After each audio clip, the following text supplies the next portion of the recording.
Fast track 24 ஆண்டு அனுபவம், 24 நகரங்களில் 24 மணி நேரமும் உங்கள் சேவையில். உங்கள் ஆதரவிற்கு நன்றி. தமிழகத்தில் வெப்ப அலை தொடர்ந்து அதிகரித்து வருகிறது.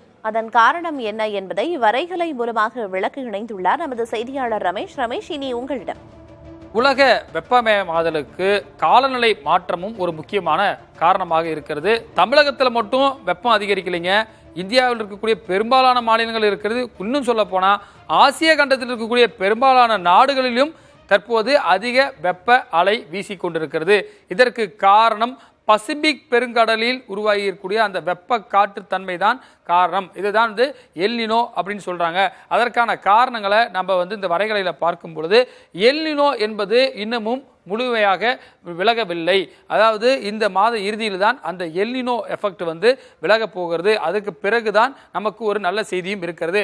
அடுத்ததாக இந்த விஷயத்தில் பார்க்கும் பொழுது இந்த வளிமண்டலத்தில் காற்றின் தாக்கம், அதாவது பார்த்தீங்கன்னா இந்த வளிமண்டலத்தில், அதாவது இந்தியா வந்து ஒரு தீபகற்ப நாடு, பெனின்சுலா என்று சொல்வார்கள். 3 பக்கமும் கடலால் சூழப்பட்டிருக்கக்கூடிய பகுதி, ஒரு பக்கம் நிலத்தால் இருக்கக்கூடிய இந்த பசிபிக் கடலிலிருந்து வரக்கூடிய இந்த எல்னினோ எஃபெக்டால அதிகமாக பாதிக்கப்படக்கூடிய அந்த தீபகற்ப நாடாக இருக்கக்கூடிய நமது இந்தியா இருக்கிறது. குறிப்பாக கடலோர மாவட்டம் என்பதால் நமக்கு இந்த கடலிலிருந்து வரக்கூடிய வெப்ப காற்றின் தன்மை காரணமாக தான் இந்த அதிக அளவிலான இந்த வெப்பத்திற்கான காரணமாக சொல்லப்படுகிறது. அடுத்ததாக நம்ம முக்கியமா ஒன்று பார்க்க வேண்டும். இந்த எல்னினோனா என்ன, லா நினானா என்ன அப்படின்னு பார்த்தீங்கன்னா, மேற்கிலிருந்து அந்த பசிபிக் கடலிலிருந்து கிழக்கில் காற்று வீசுவதுதான் எல்னினோ என்கிறோம். கிழக்கில் இருந்து மேற்கு நோக்கி வீசுவதுதான் லா நினா என்று சொல்கின்றோம். இந்த லா நினா ஜூலை மாதத்தில் தொடங்கும் பட்சத்தில் நமக்கு தென்மேற்கு பருவமழையில் ஒரு நல்ல மழை இருக்கும் என்று ஏற்கனவே வானிலை ஆய்வாளர்கள் கணித்திருக்கிறார்கள். இது எப்போது தொடங்கும் என்றுதான் இன்னமும் வந்து எல்னினோ முடிவடையில. இது வந்து ஜூன் ஜூலையில் தொடங்கும் போது நமக்கு அந்த ஒரு ரிலீஃப் கிடைக்கும் அப்படின்னு சொல்லப்படுகிறது. அடுத்ததாக நம்ம இந்த விஷயங்களில் பார்க்கும் பொழுது எல்னினோ என்பது பசிபிக் பெருங்கடலில் குறிப்பிட்ட காலத்தில் வெப்பநிலை அதிகரித்து காணப்படுவதுதான் நீங்க பார்க்கலாம். அந்த காற்று அந்த எந்த அளவிற்கு வெப்பம் அடைகிறது, அந்த வழக்கமாக வந்து நம்மளுக்கு வந்து கடலோரம் இருக்கக்கூடிய பகுதி மக்களுக்கு ஒரு அந்த கடல் காற்று அடிக்கும் போது குளுமையா இருக்கும்னு சொல்லுவாங்க. ஆனால் இப்போ அந்த நிலை மாறி சுடு காற்று வர்றதுனால தான் இங்க இருக்கக்கூடிய சர்ஃபேஸையும் அது வந்து சூடு ஆக்கிறது என்பது ஒரு முக்கியமான விஷயமாக இருக்கிறது.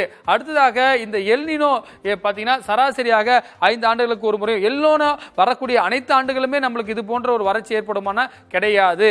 அதாவது என்ன பண்ணணும்னு பார்த்தீங்கன்னா, இதில் அடுத்து நம்ம பார்க்கும்போது தெரியும், எங்கெங்கெல்லாம் நல்லா மழை பெய்யுதோ அங்கெல்லாம் மழை பெய்யாது. இந்த எல்னினோ விளைவு காரணமாக எங்கெங்கெல்லாம் வறட்சியா இருக்கோ அங்கெல்லாம் வந்து மழையை கொடுத்துரும். அதாவது வந்து யாருக்கு தேவை இருக்கோ அங்கே, குறிப்பாக பாலைவனத்தில் மழை பெஞ்சு என்னங்க பிரயோஜனம், ஆனால் வந்து அங்கே இந்த எல்னினோ விளைவால அந்த மாதிரி மாற்றங்கள் ஏற்படும். இதுதான் இந்த காலநிலை மாற்றத்தால் உருவாகக்கூடிய பிரச்சனைகள் காரணமாக இந்த எல்னினோ, லா நினா போன்ற கடல் மேற்பரப்புகளில் இந்த வெப்பக்காற்று ஏற்பட்டு அது வந்து ஒரே இடத்துல நீடிக்கிறது. இது போன்ற காரணங்களால் தான் தற்போது இந்த வெப்ப அலை அதிகரிப்பதற்கான காரணமாக சொல்லப்படுகின்றது.